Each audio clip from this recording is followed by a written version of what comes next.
El sermón del pastor José Manuel Sierra se centra en las señales de los últimos tiempos, destacando la importancia de prepararse espiritualmente mediante el estudio de las profecías en Apocalipsis y otros libros.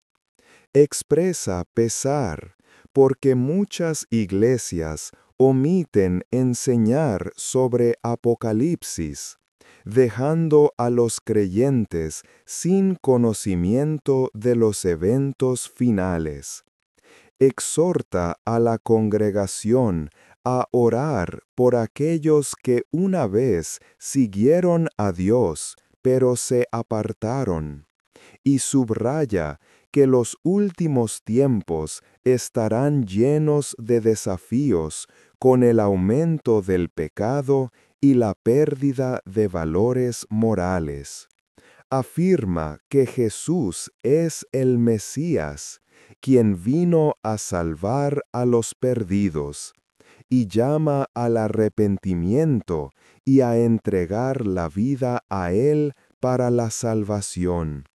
El sermón es alentador, destacando el poder supremo de Dios, quien controla todo, y su victoria final sobre Satanás, el anticristo y las fuerzas del mal. El mensaje insta a los oyentes a vivir en santidad, confiar en Dios y compartir el Evangelio, afirmando que la Iglesia es el equipo vencedor, a pesar de las dificultades de la era. Oramos por todos aquellos que un día te sirvieron, te conocieron, e incluso que se congregaron en alguna iglesia, pero que por distintos motivos se apartaron. Pedimos, Señor, que tu palabra los atraiga, que tu Espíritu Santo ilumine sus corazones y que vuelvan a enamorarse de ti, Señor. Gracias por esta oportunidad de aprender de tu palabra y de estar junto con tantos hermanos en esta noche. Todo lo pedimos en el nombre de Jesús. ¿Cuántos dicen amén? Amén. Amén. Gloria a Dios. Hermanos queridos, en el culto anterior, para los que estuvieron y para los que no estuvieron, hablamos acerca un poco de las señales de los tiempos. Hemos entendido nosotros como ministerio que durante todo este año 2025 íbamos a estar hablando de los acontecimientos finales.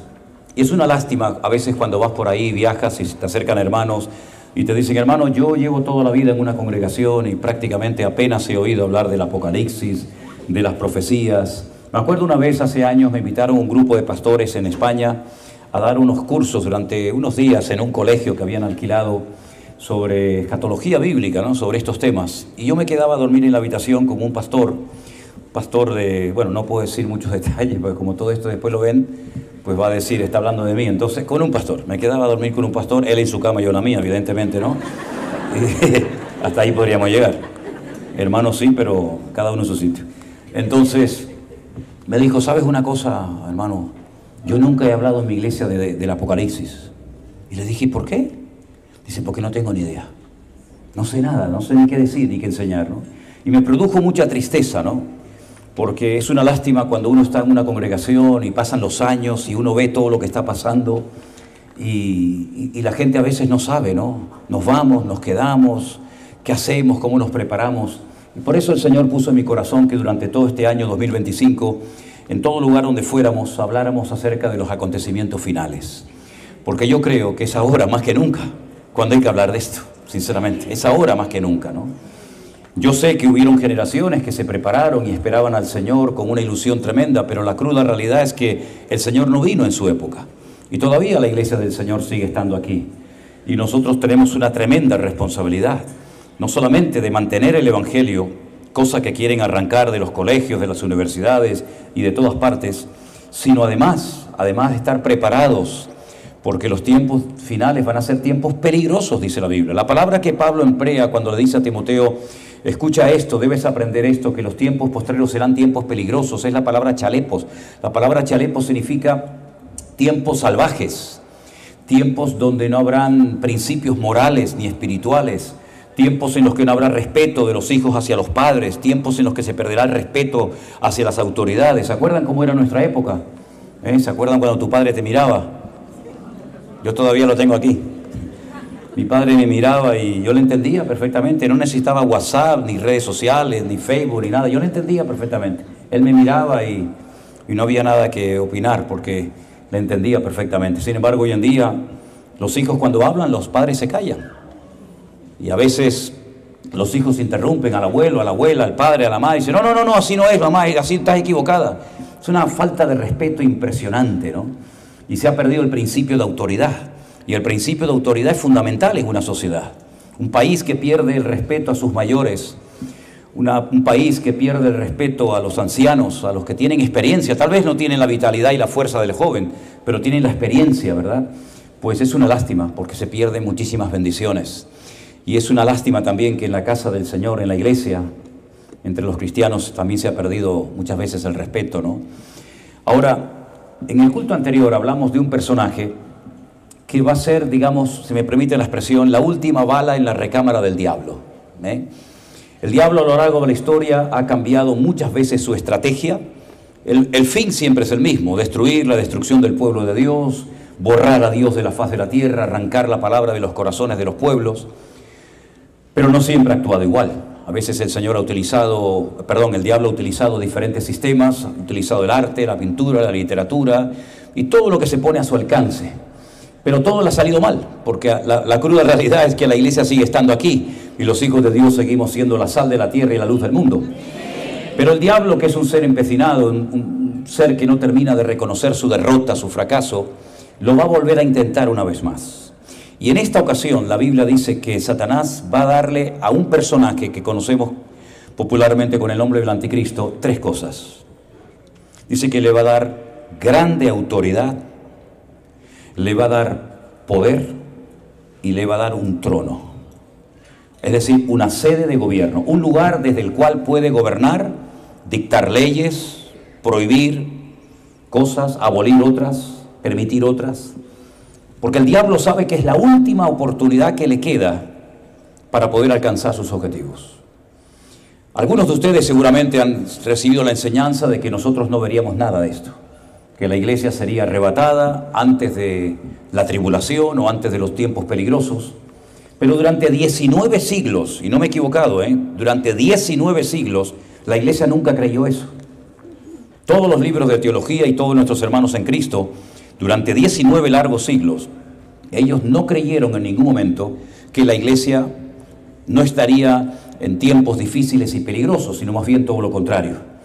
Pero a lo largo de la historia, ¿verdad?, sobre todo en el siglo XIX, algunas mujeres y algunos sacerdotes católicos comenzaron a enseñar de que la iglesia, cuando los tiempos se pusieran difíciles y peligrosos, la iglesia sería arrebatada, sería sacada de este mundo y se quedaría, pues, digamos, el pueblo de Israel y los malos para ser probados, etcétera, pero nosotros estaríamos en las bodas del Cordero.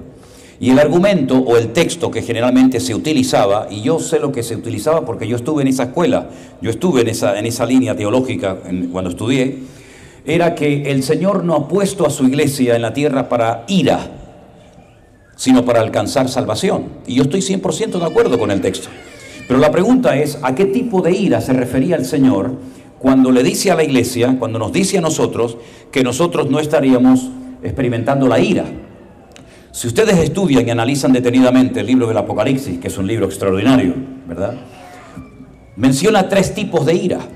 La ira del dragón. El dragón en las escrituras es el diablo, Satanás, es uno de los títulos o nombres que recibe. Satanás recibe muchos nombres, también Dios, también el Señor Jesucristo, también el Espíritu Santo recibe muchísimos nombres, para que a través de cada uno de estos nombres supiéramos un poquito cómo actúa cada uno de ellos, ¿verdad? Y el dragón es uno, la ira del dragón.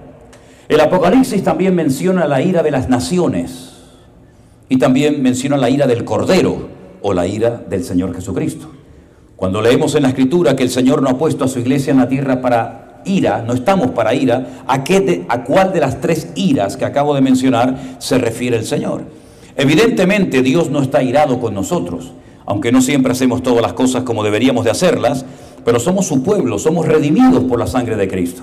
Nuestros nombres ya están escritos en el libro de la vida. Hemos nacido de nuevo. Tenemos que tener la seguridad y la tranquilidad de que si estamos en Cristo, no solamente somos nuevas criaturas, las cosas viejas pasaron, sino que ninguna condenación hay para los que están en Cristo Jesús.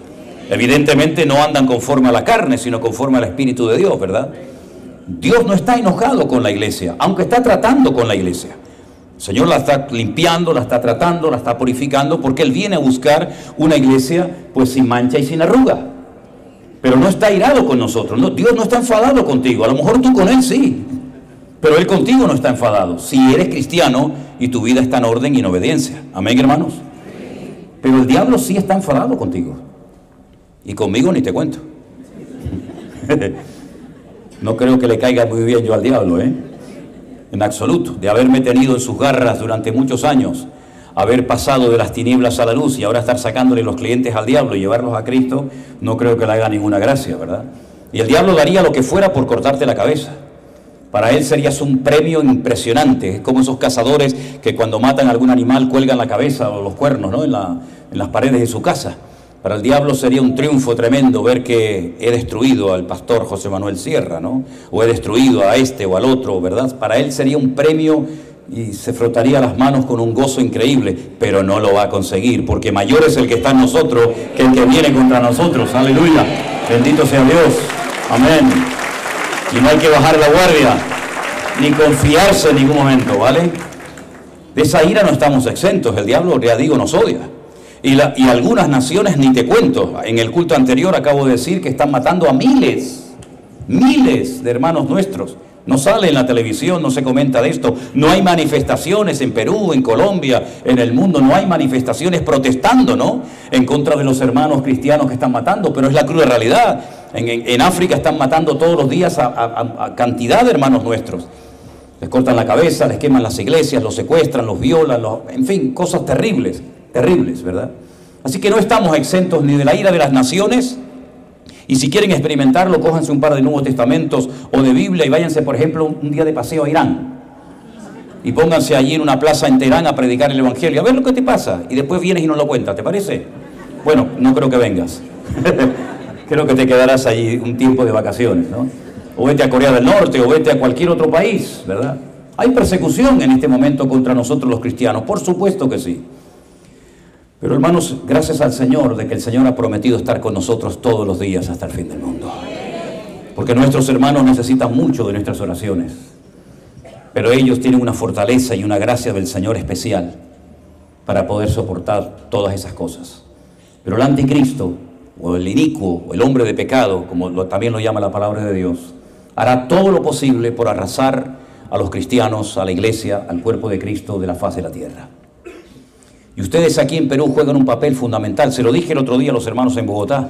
Digo, el único freno que le queda a América Latina para que no se termine matando y destruyendo totalmente son los cristianos. Es el único freno que hay, ¿eh? Ya no hay ninguna barrera. Si el pueblo de Dios cae, el enemigo tiene cancha y tiene campo abierto para hacer lo que le dé la gana. Por eso América Latina aún sigue así, como está, en pie, con heridas, con cicatrices, con maltrato por todas partes, pero siguen en pie los países. ¿Por qué? Porque estamos todavía en el mundo. El día que no estemos nosotros, otro gallo cantará. Pero este personaje, gracias al Señor, nos da al Señor mucha información para que podamos reconocerlo.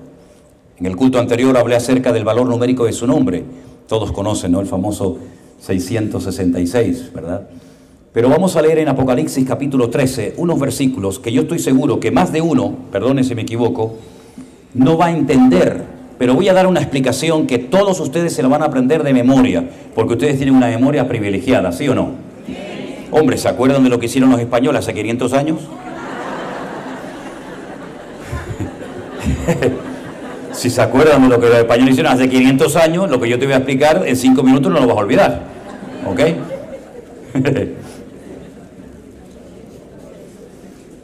Apocalipsis capítulo 13, verso 1. Me paré sobre la arena del mar y vi subir del mar una bestia, otro nombre que recibe el anticristo, otro nombre más, bestia. Esta bestia, este personaje, tenía 7 cabezas. Las cabezas siempre son imperios. y 10 cuernos, y los cuernos siempre son naciones. Recuerden eso, las cabezas son imperios, los cuernos son naciones. En sus cuernos tenía 10 diademas y sobre sus cabezas un nombre blasfemo. La bestia que vi era semejante a un leopardo, sus pies como de oso y su boca como de león. Y el dragón, es decir, Satanás, le dio su poder, su trono y grande autoridad. Fíjense qué cosa tan tremenda en este versículo que hemos recién leído, el versículo 2. Tenemos una información extraordinaria de este personaje siniestro llamado el anticristo o la bestia y otros nombres que recibe. Ahora, si me permiten, tenemos que ir un poquito a la historia del Antiguo Testamento. Como bien saben ustedes, el pueblo de Israel, mientras caminaba desde Egipto hasta la tierra prometida, la tierra de Canaán, fue a lo largo del camino recibiendo leyes, mandamientos, instrucciones, estatutos. Algunos piensan que el pueblo de Israel en el monte Sinaí solamente recibió los 10 mandamientos, y es verdad que allí los recibió, pero aparte de los 10 mandamientos recibió 613 mandamientos. Muchos, ¿verdad? Unos eran para los agricultores, otros eran para los ganaderos, en fin, allí había leyes para todo el mundo. Total, 613 mandamientos. Una de las leyes que recibieron a lo largo del desierto iba dirigida fundamentalmente a los que cultivaban la tierra, a los agricultores. El Señor les dijo que a la tierra a la cual ellos iban a entrar no era de ellos, la tierra es del Señor, pero el Señor se las prestaría, les permitiría vivir en ese territorio geográfico siempre y cuando obedecieran. En el momento en el que no obedecieran, serían arrancados, serían expulsados de su tierra. Una de las leyes que recibieron los agricultores se conoce en hebreo con el nombre de Shemitah. La palabra Shemitah viene de Sheva, que es el número 7 en hebreo. Es decir, cada 7 días los judíos tenían que reposar en el día del reposo, el día del Shabbat. Es el único día de la semana que tiene nombre en hebreo. Los días de la semana en hebreo son día primero, día segundo, día tercero, día cuarto, día quinto, día sexto, y ahora el séptimo tiene nombre, se llama Shabbat, ¿verdad? Cada una de esas letras tiene un significado muy interesante. Nosotros, lamentablemente, cada vez que tenemos un día de la semana, pues por la mitología y por el paganismo, el lunes recordamos a la luna, el martes al planeta Marte, el miércoles Mercurio, jueves es Júpiter, el viernes Venus, el sábado Saturno y el domingo es el Sunday o el día del sol. Pero en hebreo, ya digo, solamente hay un día que tiene nombre y es el Shabbat, que viene de Shevet, reposa, tranquilo, no hagas nada. Medita, reflexiona en la obra creadora del Señor. Pero no solamente ellos como personas, como familia, tenían que reposar cada 7 días. Y esta fue una de las cosas que le sorprendió al Imperio Romano. Cuenta la historia que cuando el Imperio Romano conquistó Israel, hubieron 3 cosas que no habían visto nunca en ninguna parte de la tierra. Primero, que este pueblo descansaba un día a la semana. Desde la caída del sol del viernes hasta la caída del sol del sábado no hacían nada, ni ellos ni los animales. Eso nunca lo habían visto. En la antigüedad, en los tiempos bíblicos, se trabajaba de sol a sol, no había descanso, no había reposo, no había derechos, no había descanso para nadie, ni para las bestias. Pero ellos veían que esta gente se detenía, no trabajaban, no hacían nada, cantaban, oraban, comían en familia, y eso nunca lo habían visto. Otra cosa que les llamó mucho a los romanos, que nunca habían visto en todo el imperio que habían conquistado, en todo el territorio, era que esta gente tiene un mar donde flotas y no te hundes. El famoso mar muerto, Yam HaMelach, el mar de la sal. Eso no lo habían visto en ninguna parte. Y la tercera cosa que les sorprendió es que vieron que los judíos tenían un templo enorme, hermoso, precioso, pero vacío. No había estatuas, no había imágenes. Y se burlaban de los judíos y decían, ¿para qué quieren un templo tan grande y tan bonito si está vacío y no hay nada? Pero es que le dice la Biblia que no se puede hacer imágenes, ni postrarnos ante ellas, ni adorarlas, sino al Señor tu Dios adorarás y a Él solo servirás. Amén, hermanos. Pero fijaros que el Señor no solamente les dijo, descansen como familia, descansen los animales una vez a la semana, sino que mi tierra también tiene que descansar. Al 7º año no siembren nada, dejen los campos baldíos, no siembren nada. Yo les daré una gran cosecha el 6º año, para que puedan sobrevivir durante varios años, tranquilos, pero dejen reposar la tierra, así se renueva. No hay una superexplotación de la tierra, de los recursos naturales, ¿verdad? Pero nunca la cumplieron, ¿sabes? Nunca la cumplieron con la Shemitah. Estuvieron viviendo en ese país 490 años. Y en esos 490 años la tierra nunca reposó. Qué terrible, ¿no? Y las consecuencias de la desobediencia están en la Biblia. Deuteronomio 28. No hay que inventarse nada. Enfermedades mentales, falta de lluvia, en fin, una lista gigantesca. Y la palabra del Señor nos enseña que la desobediencia es algo desagradable ante los ojos de Dios. Las consecuencias a corto y a largo plazo son terroríficas. Y ellos pensaban que se podía desobedecer al Señor y no iba a pasar nada. Pues se equivocaron. Como se equivoca toda aquella persona que viola y quebranta la ley de Dios y piensa que no le va a pasar nada. Sin embargo, la Biblia nos enseña que el Señor permitió que una nación extranjera, terribles, terribles, los babilónicos, atacaran Jerusalén. La destruyeron, no dejaron piedra sobre piedra. Se llevaron los tesoros del templo de Jerusalén, menos el arca de la alianza, a Babilonia. Destruyeron las murallas, le prendieron fuego a toda la ciudad y arrasaron con todo. Murieron miles y miles de personas. Otras personas fueron llevadas al cautiverio a Babilonia durante 70 años. ¿Por qué 70 años? ¿Se han preguntado alguna vez? Porque 70 es múltiplo de 7. Si usted multiplica 70 por 7, ¿cuánto es? ¿Cuánto es? 490. Es decir, ustedes me deben a mí 70 años de obediencia. Y cuando la tierra repose el tiempo que tenía que haber reposado, yo permitiré que ustedes vuelvan otra vez a su tierra y empiecen de cero. Y por eso hoy en día vas a Israel, y todavía no todos, pero muchos agricultores cuando llega el 7º año, y lo hemos visto, dejan reposar la tierra.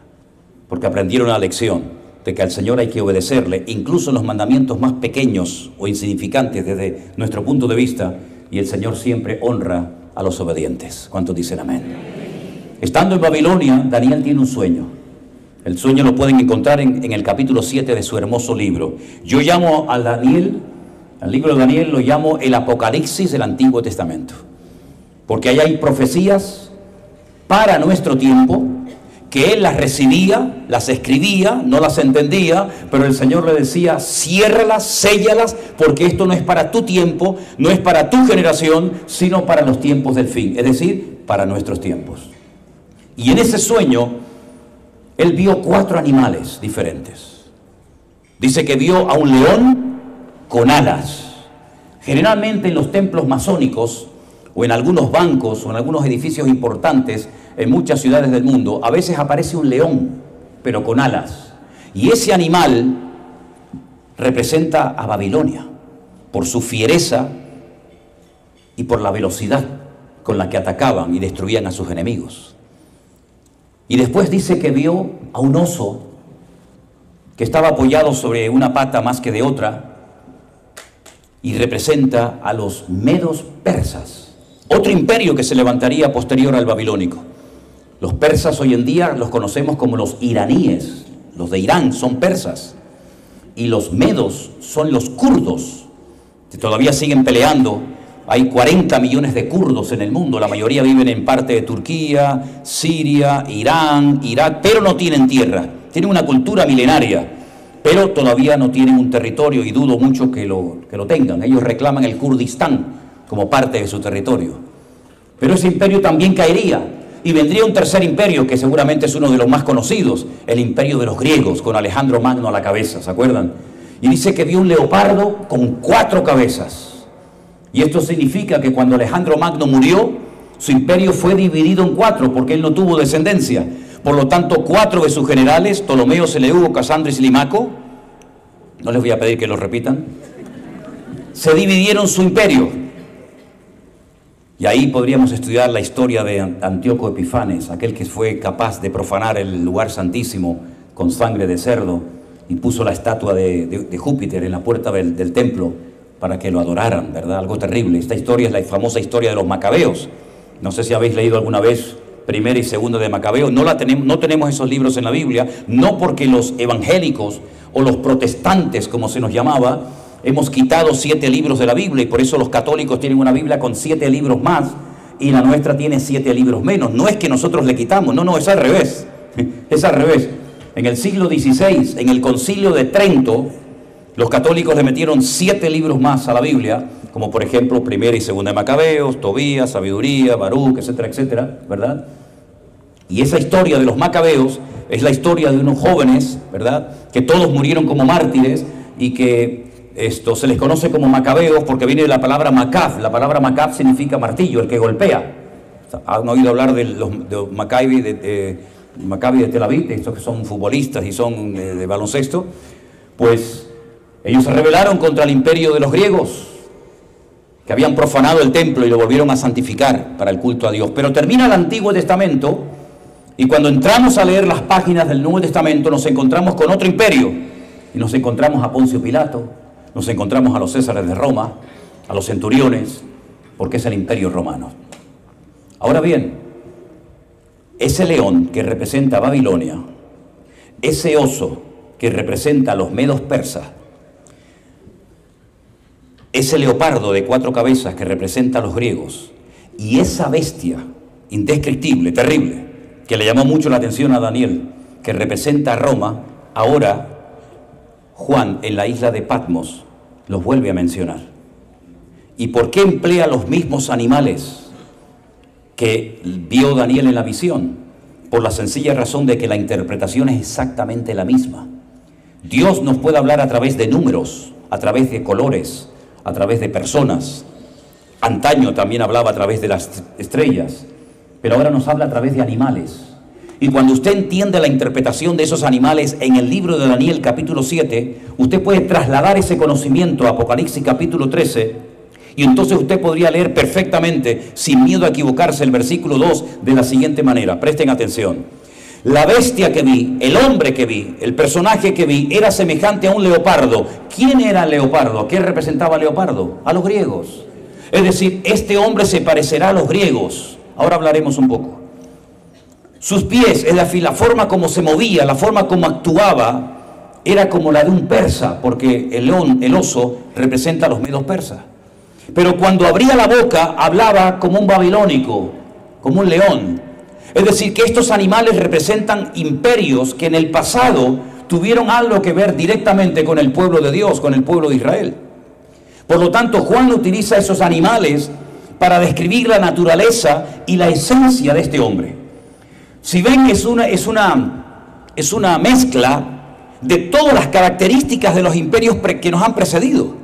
Se va a parecer a un griego, pero no es griego. Se va a parecer a un babilónico, que no es babilónico. Se va a parecer a un romano. Es decir, va a tener diferentes características y a través de esas características llevar a cabo su gobierno en los últimos tiempos. Los griegos eran presumidos. Los griegos fueron los que inventaron las Olimpiadas. ¿Se han dado cuenta de la cantidad de gimnasios que hay por todos lados? Ahora hemos estado por aquí cerca y se veía a través de las cristales, se veía gente ahí haciendo, bueno, lo que estuvieran haciendo, ¿no? Estuvimos en Bogotá, enfrente de un edificio entero que tenía 24 horas al día gente haciendo deporte dentro del edificio. Alrededor de nuestra iglesia en Tenerife hay 7 gimnasios, está todo el mundo obsesionado con el deporte ahora. La imagen, ¿verdad? Hay que dar una buena imagen, aunque seas un podrido, un corrupto, un inmoral, pero hay que dar una buena imagen. ¿Y qué me dicen a mí de cómo han proliferado los médicos que te quitan y te ponen los gorros? Es lo más horrible del mundo. Yo digo, pero ¿para qué te has hecho? ¿Qué te hiciste? Estuvo bonita, ahora estoy muy bonita. Digo, estás horrible, horrible. Y se quitan y se ponen, y yo digo, madre mía, el día que Bueno, una vez a una artista famosa en España subió al avión y se le explotó y por poco se muere. No, se explotó, en fin, lo que se había puesto y por poco se muere. Sí, eso, la silicona, usted sabe, ¿no? ¿Me entiende? Es increíble. La imagen, hay que dar una imagen de que no hay nada peor que un señor mayor que quiera hacerse parecer como un chico de 20 años. Hace el idiota. O una mujer ya con una cierta edad que quiere parecer una jovencita. Hermana, adáptese a la edad que tenga. Gócese de sus 60, 70, 40, 80, 90 o 100. ¿Saben la historia de aquella artista de Hollywood que le estaban tratando de maquillar y maquillar y maquillar? para taparle las arrugas. Y dice, pero ¿por qué está tanto tiempo tratando de taparme mis arrugas con los años que me ha costado tenerlas?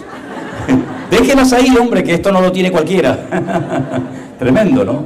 No digo que uno no se pueda cuidar, no digo eso.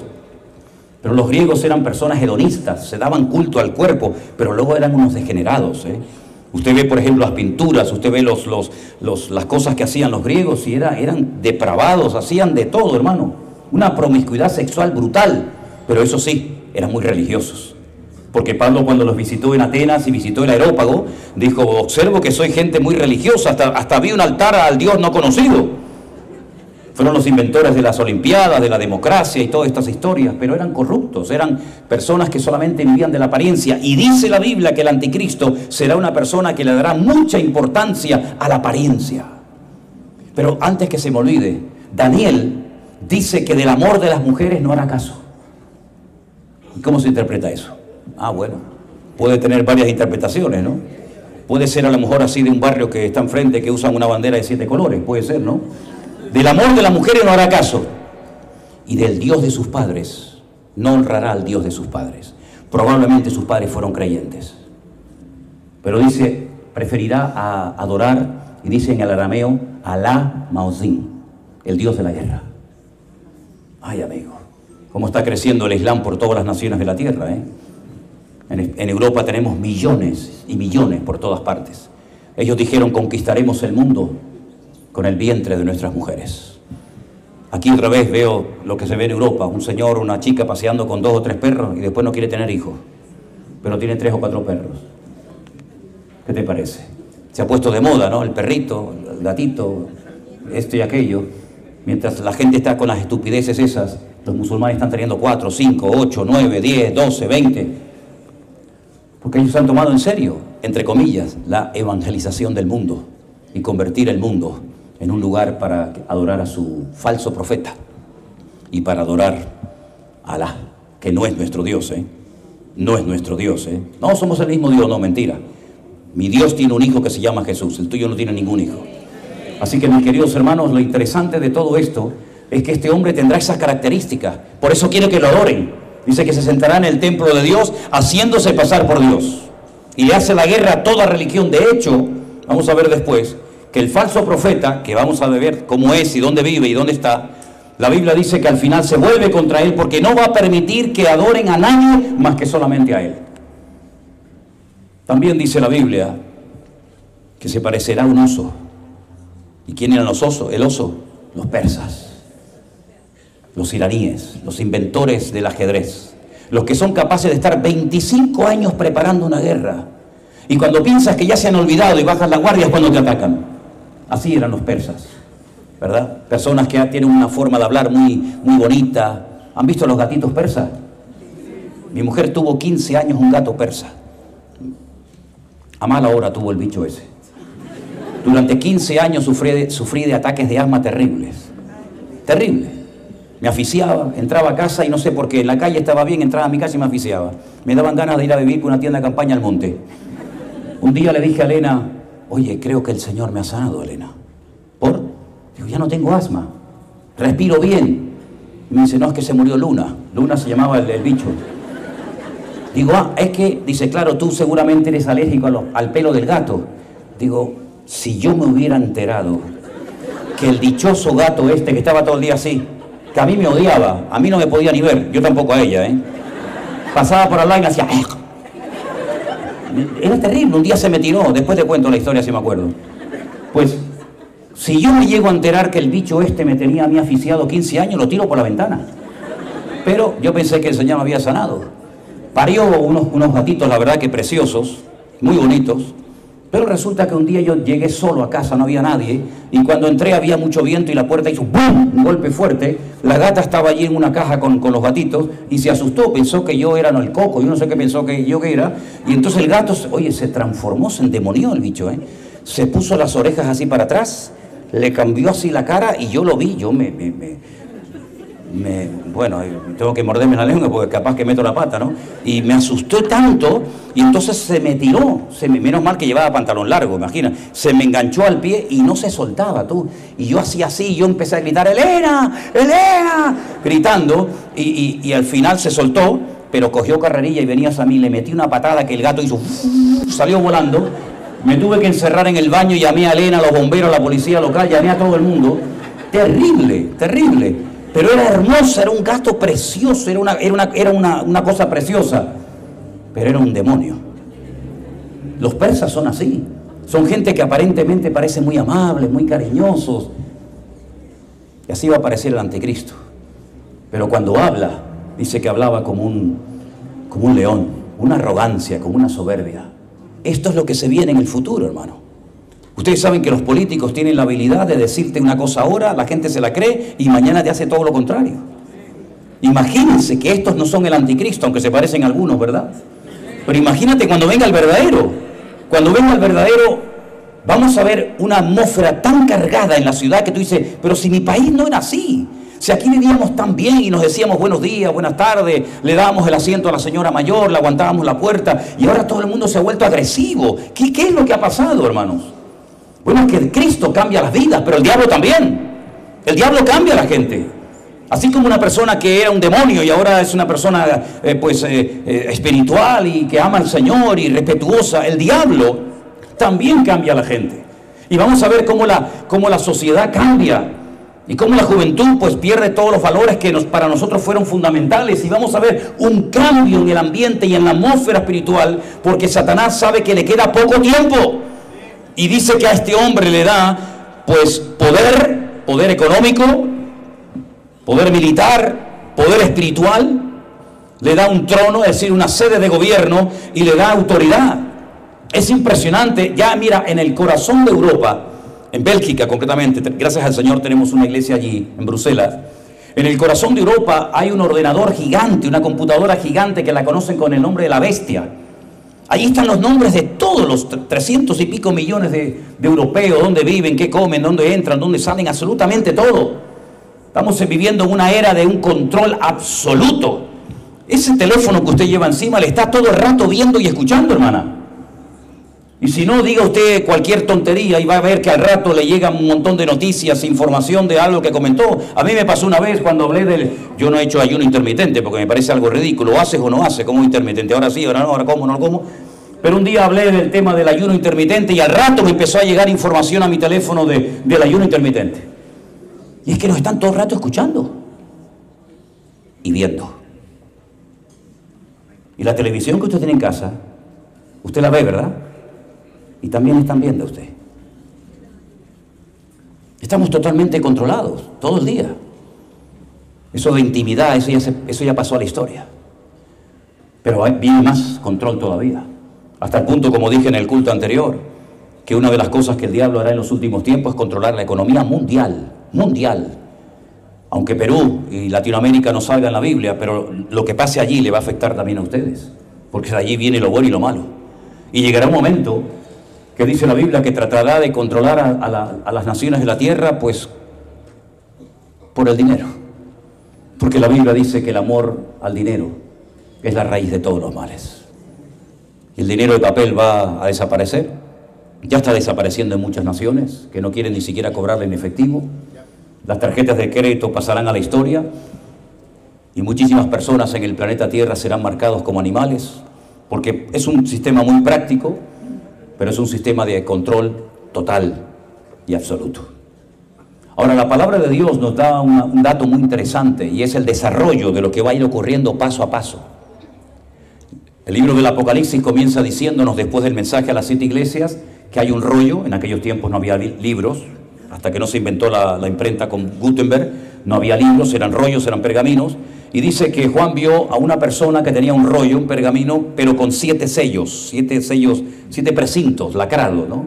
Y que nadie era digno de leer lo que había dentro. Y él se puso a llorar hasta que al final apareció el león de la tribu de Judá, el príncipe de príncipes, el rey de reyes, el señor de los señores, y comenzó a desatar y a revelarnos el contenido. Y ahí es cuando empieza la tribulación con el caballo blanco, el negro, ¿verdad? Que va cambiando de colores. la hiperinflación, el hambre, la guerra, etcétera, etcétera. Y cuando terminan esos 7 sellos o juicios, comienzan las famosas 7 trompetas. Y cuando terminan las 7 trompetas, ya van 14 juicios, vienen las famosas 7 copas de la ira, total 21, 7, 7 y 7. Y la pregunta es, ¿hasta cuándo vamos a estar nosotros viendo y en cierto sentido sufriendo todas estos cambios que vamos a ver en el mundo y en la sociedad? Bueno, yo creo que hay un versículo clave para poder posicionarnos y para poder saber hasta dónde el Señor nos va a permitir ver. Y es lo que Pablo dice como secreto revelado, como misterio revelado en 1 Corintios capítulo 15, versículo que ustedes seguramente me han oído leer muchísimas veces, porque para mí este texto es clave para saber los tiempos y las ocasiones. 1 Corintios capítulo 15 es un capítulo monográfico que nos habla acerca del tema de la resurrección. Todos los seres humanos van a resucitar, unos para vida eterna y otros para condenación eterna. Hay solamente 2 resurrecciones en la Biblia. Y en la iglesia de Corinto parece que algunas personas tenían problemas con esta doctrina de la resurrección de los muertos, y Pablo escribe todo un capítulo entero para hablar de este tema y despejar dudas. Y en este capítulo 15 hay unos versículos muy interesantes que los que tengan Biblia, me gustaría que conmigo los leyeran en altavoz, y son el versículo 51 y 52. Repito, 1 Corintios 15, versículos 51 y 52. ¿Lo tienen, hermanos? Dicen así, vamos: he aquí os digo un misterio. No todos dormiremos, pero todos seremos transformados.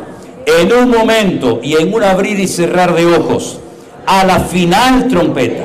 Porque se tocará la trompeta y los muertos en Cristo resucitarán incorruptibles y nosotros seremos transformados. Saben que Pablo cuenta una experiencia como si fuera de otra persona, pero es él el que tuvo dicha experiencia. Él dice: conozco a un hombre que subió a la presencia de Dios y vio y oyó cosas inefables que no se le fue permitido compartirlas. Es decir, el apóstol Pablo tuvo la experiencia de llegar a la misma presencia de Dios, y allí vio y escuchó cosas tremendas, pero el Señor dijo: eso no lo cuentes. Dice: y para que no me exaltase sobremanera por lo que vi, el Señor mandó un aguijón en la carne, para que no me enalteciera, ¿verdad? Por el cual dice que había rogado 3 veces, y el Señor le dijo: bástate mi gracia, porque mi poder se perfecciona en la debilidad. Pero ahora dice: yo te voy a contar un secreto, algo que no contó Isaías, ni Daniel, ni Malaquías, ni ningún profeta del Antiguo Testamento. Y el misterio consiste en que no todos los creyentes vamos a morir. ¡Wow! Eso es una cosa tremenda, ¿sí o no?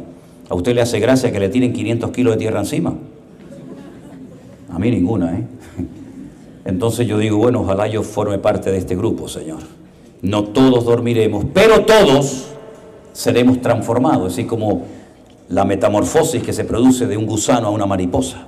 Esa es la palabra, metamorfosis. ¿Y cuándo será este cambio de este cuerpo limitado y finito a ese cuerpo transformado que no tiene limitaciones ni de espacio ni de tiempo, que no envejece, que no se cansa, ¿verdad? Pues dice que todo eso se producirá en un momento, en un abrir y cerrar de ojos, algo instantáneo prácticamente. ¿Y cuándo? A la final trompeta. Y entonces tenemos que irnos al libro del Apocalipsis, que se habla de 7 trompetas. Y sería bueno que ustedes leyeran estos 7 sellos, 7 trompetas y 7 copas, para que vean lo que pasa cada vez que se abre un sello, se toca la trompeta o se derrama una copa. Todo esto es en un lenguaje metafórico, se sobreentiende, ¿no?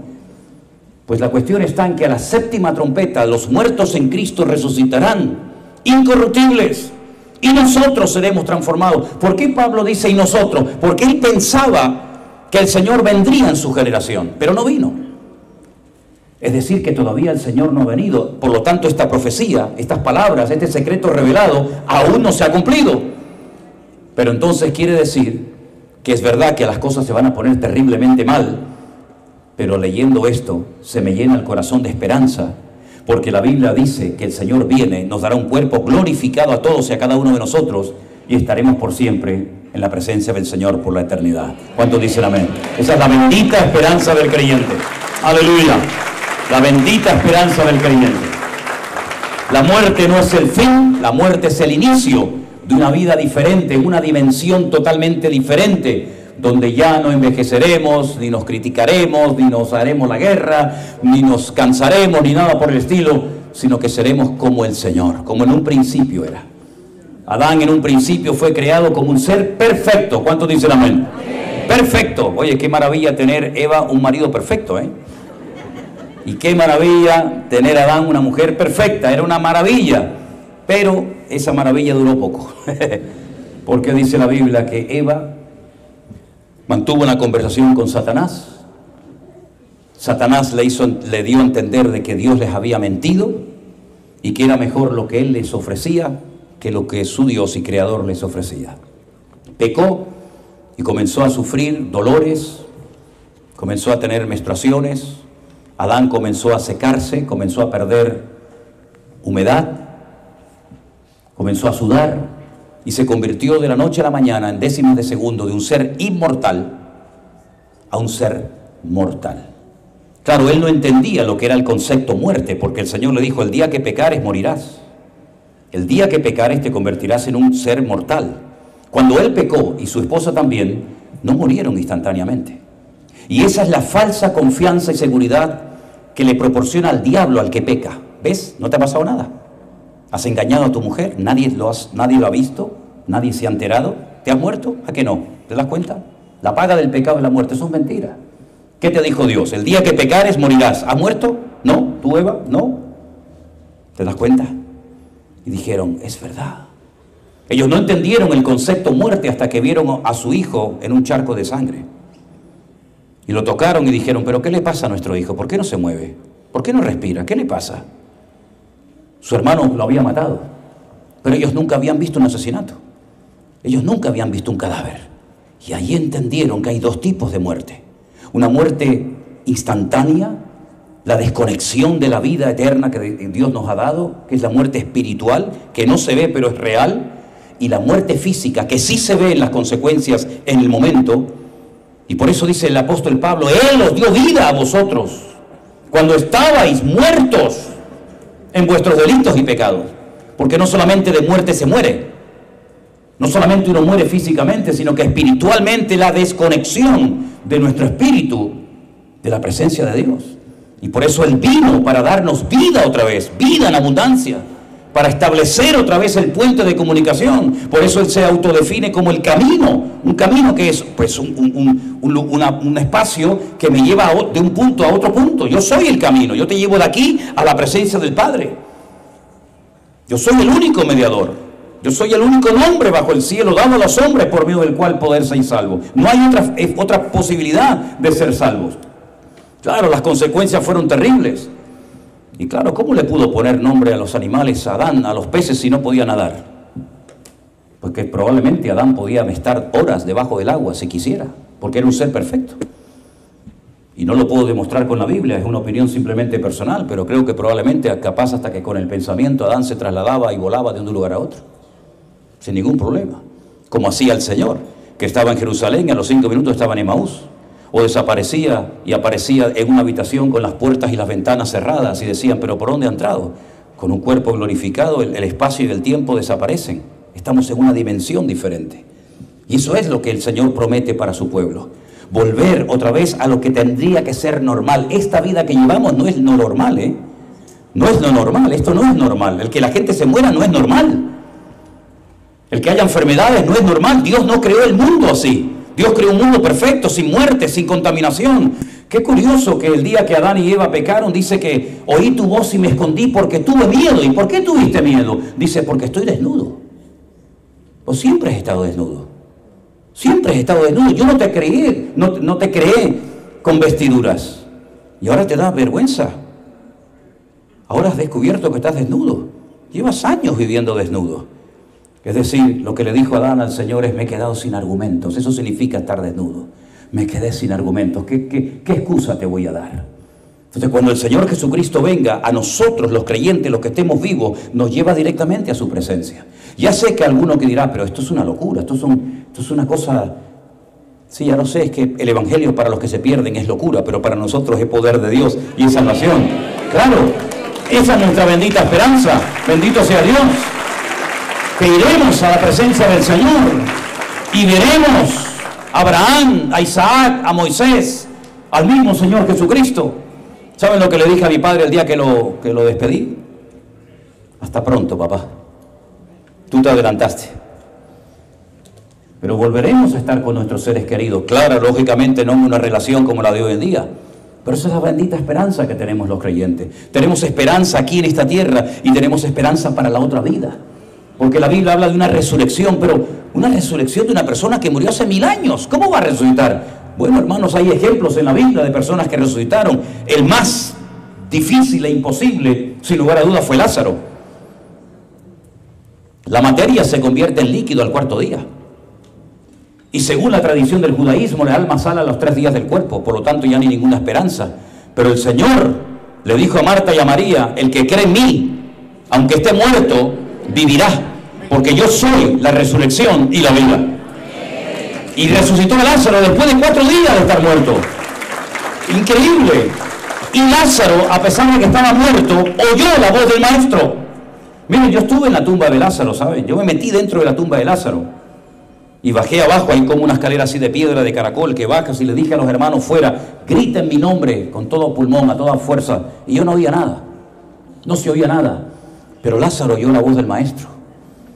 Porque cuando enterramos a un ser querido, a un padre, a una madre, a un hijo, a un sobrino, a quien sea, si creyó en el Señor Jesucristo, volverá a resucitar y volverá a oír la voz del Señor. Y esa es la bendita esperanza que tenemos los hijos de Dios. Saber que si Él resucitó, nosotros también resucitaremos con Él. Dice: no se turbe vuestro corazón, hermanos, le dijo el Señor a sus discípulos. Y nos dice hoy el Señor a nosotros: no se turbe vuestro corazón. Creéis en Dios, creéis también en mí. En la casa de mi Padre muchas moradas hay. Si así no fuera, yo lo hubiera dicho. Voy pues a preparar lugar para vosotros, para que donde yo esté, vosotros también estéis conmigo. Y si me voy, vendré otra vez y os tomaré a mí mismo. En otras palabras, hay una esperanza viva, hermanos. Una esperanza que el mundo nos quiere quitar, haciéndonos sentir como locos, como fuera de onda. Pero sin embargo es la bendita esperanza que tenemos que alimentar. Y decía Pablo a los tesalonicenses: animaos y consolaos y edificaos los unos a los otros con estas palabras. Y en estos tiempos necesitamos mucho el calor de los hermanos. Y necesitamos mucho, por supuesto, nuestra comunión con el Señor. Tiene que ser renovada constante y permanentemente. Pero sobre todo necesitamos saber que el hermano que está a mi lado está orando por mí y yo estoy orando por él. Y puede ser que te encuentres solo en una ciudad o en un pueblo, sabe Dios dónde, pero no estamos solos. Nosotros sabemos perfectamente que tenemos miles de personas orando por nosotros. ¿O cómo se creen que uno aguanta el ritmo de vida que yo llevo? Que no soy ya un niñito de 20 o 30 años. ¿Cómo es posible que podamos aguantar cambios horarios, vuelos, comida por aquí, comida por allá, aquí ceviche, aquí caraotas, aquí verdura, aquí podrido, aquí seco, aquí bueno, aquí malo, y no nos sienta nada mal? ¿Y cómo es posible que tomamos el día a día en 14 camas diferentes? ¿Quién aguanta este ritmo de vida?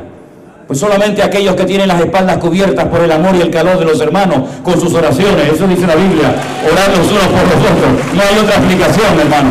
Eso se dice. Así es, no hay otra explicación. No es que uno sea un Superman, no, aquí no hay Superman ninguno. Aquí hay un super Dios. Seguimos en Apocalipsis 13. ¿Tienen tiempo un poquito? Yo hasta el viernes no me voy, así que... Vio una de sus cabezas como herida de muerte. ¡Wow! Esto es interesante. Pero su herida mortal fue sanada y se maravilló toda la tierra en pos de la bestia. El diablo es un imitador de lo que el Señor ha hecho. Así como el padre tuvo un hijo que lo mataron, Él le va a hacer creer a la humanidad, porque en cierto sentido, no es que sea literal, pero en cierto sentido es como si el anticristo fuera el hijo o el representante del diablo en la tierra, porque es la maldad personificada. Le va a hacer creer a las naciones de la tierra de que lo han matado, un atentado. Pero sin embargo dice que su herida mortal fue sanada. Así que nosotros sabemos lo que va a pasar mañana y la gente todavía no se entera de lo que va a ocurrir, porque la Biblia es el periódico de mañana. El anticristo va a sufrir un atentado, no sabemos cómo, pero se maravilló toda la tierra al ver que logró superar ese disparo o lo que fuera. Le adoraron y adoraron al dragón, al diablo, que le había dado autoridad a la bestia. Adoraron también a la bestia, diciendo, ¿quién como la bestia? ¿Quién como este personaje? ¿Y quién podrá luchar contra ella? También se le dio una boca que hablaba grandes cosas y blasfemias, y se le dio autoridad para actuar, ¿cuánto? 42 meses, es decir, 3 años y medio. Es decir, que durante 3 años y medio, entre comillas, tiene como carta blanca, como permiso de parte de Dios para hacer de las suyas, pero un tiempo limitado, 3 años y medio. Abrió su boca en blasfemias contra Dios para blasfemar de su nombre, de su tabernáculo y de los que moran en el cielo. Se le permitió hacer guerra contra los santos y vencerlos. También se le dio autoridad sobre toda tribu, pueblo, lengua y nación. Y la adoraron todos los moradores de la tierra cuyos nombres no están escritos en el libro de la vida del Cordero, que fue inmolado desde el principio del mundo. Si alguno tiene oído, oiga. Si alguno lleva en cautividad, va en cautividad. Si alguno mata espada, espada debe ser muerto. Aquí está la paciencia y la fe de los santos. Es decir, tiene un tiempo limitado, un radio de actuación limitado, durante 3 años y medio. Y dice la Biblia que se le permitió hacer guerra contra los santos y vencerlos. La pregunta es, ¿estos santos quiénes son? ¿Usted es santo? ¿Usted es santa? La Biblia dice, cuando Pablo le escribía a los santos de Corinto, a los santos de aquí, a los santos, porque santo no es una cara esta así como rara, mística, sino santo es una persona que ha sido apartada, que se ha apartado libre y voluntariamente para servir a Dios. Y dice que le hará la guerra a los santos y los vencerá por 3 años y medio. ¿Va a pasar o no va a pasar la iglesia persecución?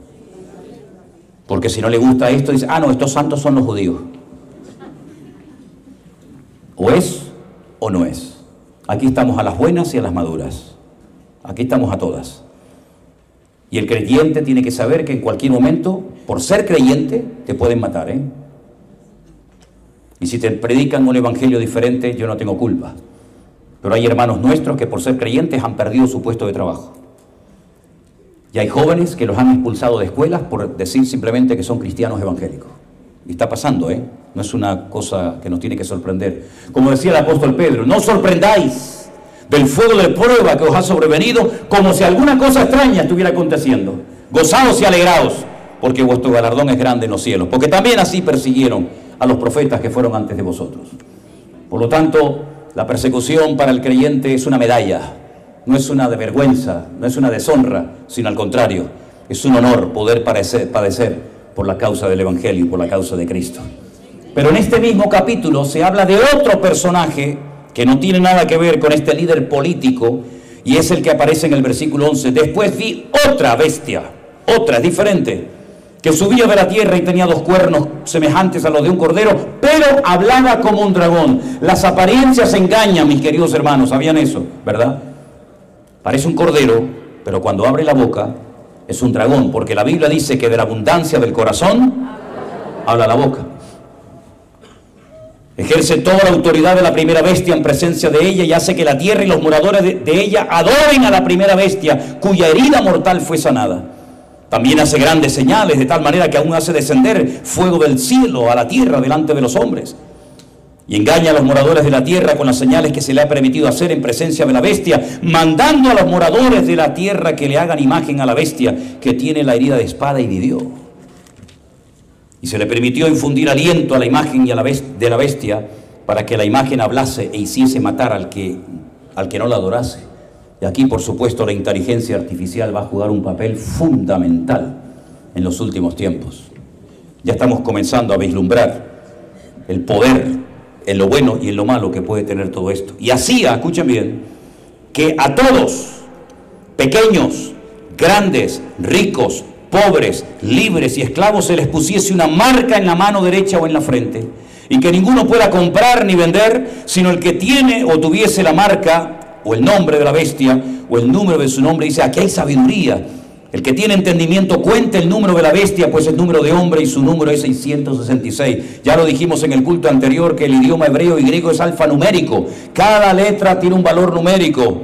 Como si dijéramos que la A es el 1, la B es el 2, la C es el 3 y así sucesivamente. En hebreo se puede sacar el valor numérico de cada persona, de cada cosa, de cada montaña, de todo. Porque todo tiene un valor numérico, porque cada letra es un número y cada número es una letra.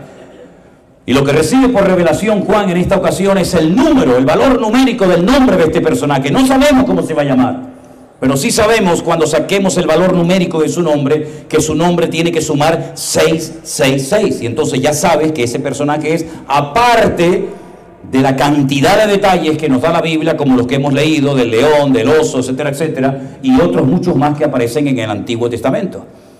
Por lo tanto, mis queridos hermanos, la información que tenemos en nuestras manos es impresionante. La información que tenemos para saber quién es y quién no es de un valor incalculable. La ignorancia es el terreno favorito del diablo. Por eso durante años a la iglesia y a los creyentes no se les ha hablado del Apocalipsis. Incluso al Apocalipsis se le colgó el título de decir, uy, ese libro es aburridísimo, no lo entendemos. Y yo digo que es todo lo contrario. Si hay un libro que trae esperanza, aliento a la iglesia, es el libro del Apocalipsis. Porque el Apocalipsis es la revelación máxima, la mayor revelación. Si quieres verdaderamente conocer los títulos, la esencia, el carácter del Señor Jesucristo, lee el Apocalipsis. Porque hay más títulos de Cristo en el libro del Apocalipsis que en cualquier otro libro de la Biblia.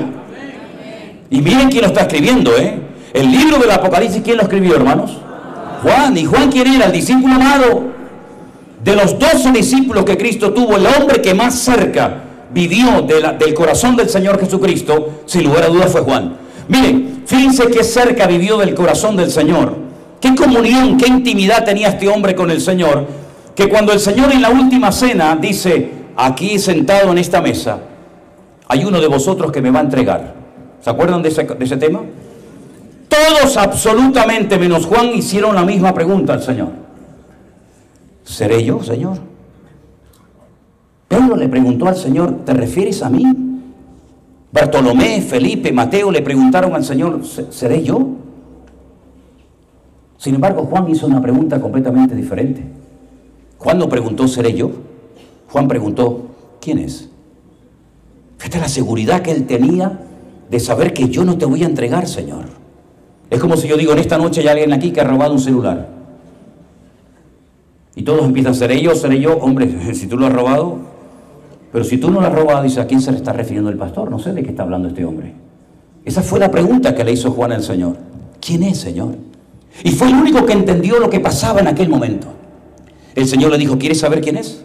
Fíjate bien lo que voy a hacer ahora. Hizo algo que hoy en día no tiene ningún significado, pero en aquellos tiempos tenía un valor tremendo. Cogió un trozo de pan, lo mojó en vino y le dijo, fíjate bien lo que voy a hacer ahora. Judas, toma. Y Judas dice que lo tomó, se lo comió y Satanás se le metió en el cuerpo. La única persona en la Biblia que dice la Biblia que Satanás en persona se le metió en el cuerpo. Ninguna otra persona, tenían demonios, pero no al diablo. Porque era un detalle de cariño, de amor, de decir, te ofrezco mi casa, mi familia, mi amistad, estoy contigo hasta la muerte, aquí me tienes. Y Judas fingió y dijo, sí, gracias, Señor, quiero ser tu amigo. Y saliendo, vendió al Señor por 30 monedas de plata. Casi las mismas monedas por las que compraron a José en Egipto como esclavo. Él sabía perfectamente que alguien le iba a entregar y supo perfectamente que Judas no iba a dar una ofrenda a última hora, sino que Judas iba a traicionar al Señor. Y fue el único que tuvo el valor de estar al pie de la cruz, rodeado de soldados romanos, mientras crucificaban al Maestro. Y se llevó a su casa, a Éfeso, donde murió, según la tradición, a María. Qué conversaciones, me imagino, que habrá tenido Juan con María, ¿verdad? Y por eso cuando Juan escribe su evangelio es completamente diferente a todos los evangelios anteriores, como el de Mateo, o el de Marcos, o el de Lucas. Cuando tú lees el evangelio de Juan, tú dices, pero este hombre cuenta cosas que nadie cuenta. Es un evangelio extraordinario. Cuenta, por ejemplo, el primer milagro de Cristo, que Mateo, Marcos y Lucas no lo cuentan, como por ejemplo fue las bodas de Caná, convertir el agua en vino. Cuenta la conversación íntima que tuvo con la mujer samaritana junto al pozo de Jacob en el capítulo 4. En el capítulo 5 dice que un día fue al estanque de Betesda y habló y levantó a un paralítico. Es decir, el evangelio de Juan es una radiografía del carácter de Cristo. Él sabía si Jesús era rubio o moreno, si sus ojos eran claros o oscuros. Él sabía describir físicamente a Jesús a la perfección, pero no lo hizo. Pero sin embargo, por inspiración del Espíritu Santo, mostró cómo era Jesucristo. Y lo hizo de la siguiente manera. Si ustedes ven ahí en el centro del pasillo, nuestro hermano Mando tiene una cámara, ¿la veis? Pero solamente hay una que yo sepa.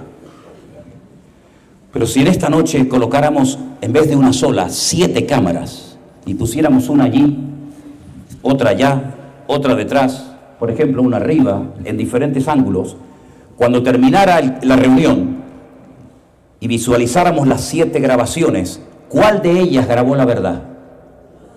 Absolutamente todas, pero de diferentes ángulos.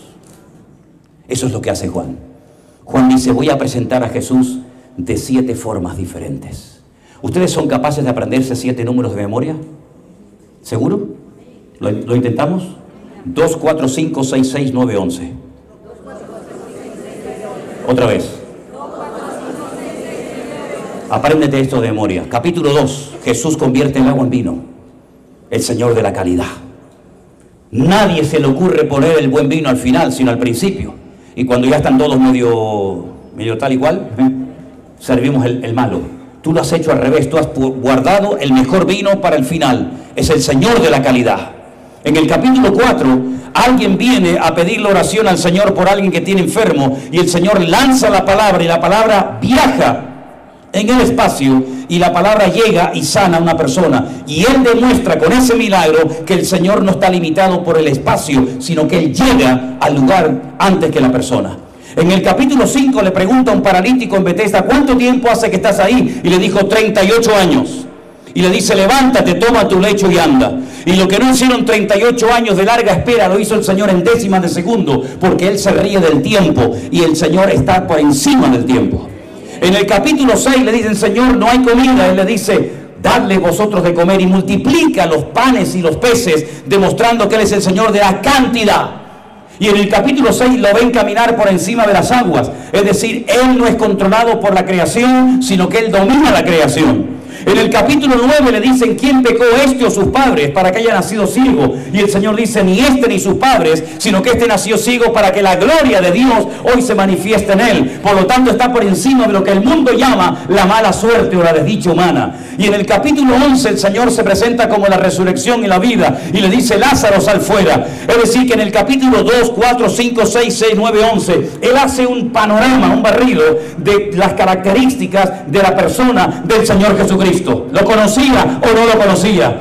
Pues sin embargo, cuando está en la isla de Patmos con 100 años, después de casi 70 años de largo ministerio, el Señor comienza a revelarse como el alfa y la omega, el que estuvo muerto, mas he aquí que vivo por los siglos de los siglos, el que tiene ojo como llama de fuego, el que tiene la voz que como estruendo de muchas aguas. El Señor se presenta como el león de la tribu de Judá. Él se presenta como un montón de títulos que nunca Juan había revelado, ni en sus 3 cartas, ni en el Evangelio. ¿Por qué? Porque nos tardaremos una eternidad para poder conocer la esencia, el carácter maravilloso de nuestro Señor Jesucristo. Por lo tanto, comencemos ahora a conocer al Señor. Preparamos nuestros corazones para que Él se revele en nuestras vidas, porque todavía no conocemos ni el 1% de lo que el Señor es y es capaz de hacer en nuestras vidas. Pero sobre todas las cosas, lo que quiero que todos y cada uno de ustedes en esta noche conozcan es que Él vino a este mundo a buscar lo que se había perdido. Él vino a este mundo para dar su vida por nosotros. Sí vendrá un anticristo, sí vendrá un falso profeta, sí vendrá una marca de la bestia, está bien todo eso. Pero ¿de qué sirve que sepas todo eso si no tienes el antídoto para la muerte? Si no tienes el perdón de tus pecados y seguridad de salvación diciendo mi nombre está escrito en el libro de la vida. ¿De qué sirve todo ese conocimiento? El conocimiento te puede matar. El conocimiento te puede envanecer. Pero el conocimiento que Dios te está dando en esta tarde es para que tú digas, Señor, qué grande eres. Qué magnífico eres, que nos cuentas la película antes de que empiece. Yo tengo una mala costumbre que a mi hija Miriam le enfada muchísimo. Y es cuando entro y está viendo una película y yo hago así, digo, ¿qué película es? Digo, ese chico es malo. La chica al final se va con otro. Dice, pero papá, no me digas la película. ¿Y por qué lo digo? Porque ya la vi. El Señor nos cuenta el futuro como si ya hubiera ocurrido. Porque la característica de la escatología bíblica, es decir, de los acontecimientos finales, es que el Señor lo cuenta en tiempo pasado. Le dice a Juan, estos que están vestidos de ropas blancas de todas las naciones, pueblos, tribus y lenguas, ¿quiénes son? ¿Y de dónde han salido?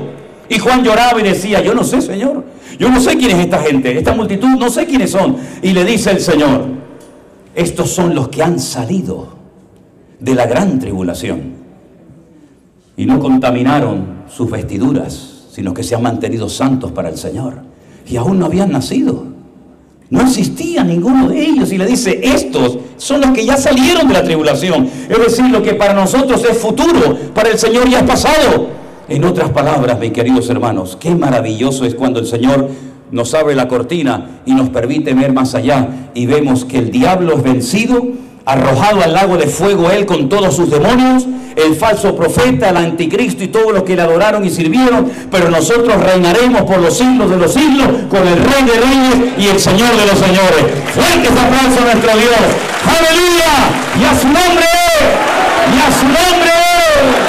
Ese es nuestro Señor. ¡Aleluya! ¡Gloria a Dios! Estamos en el equipo vencedor.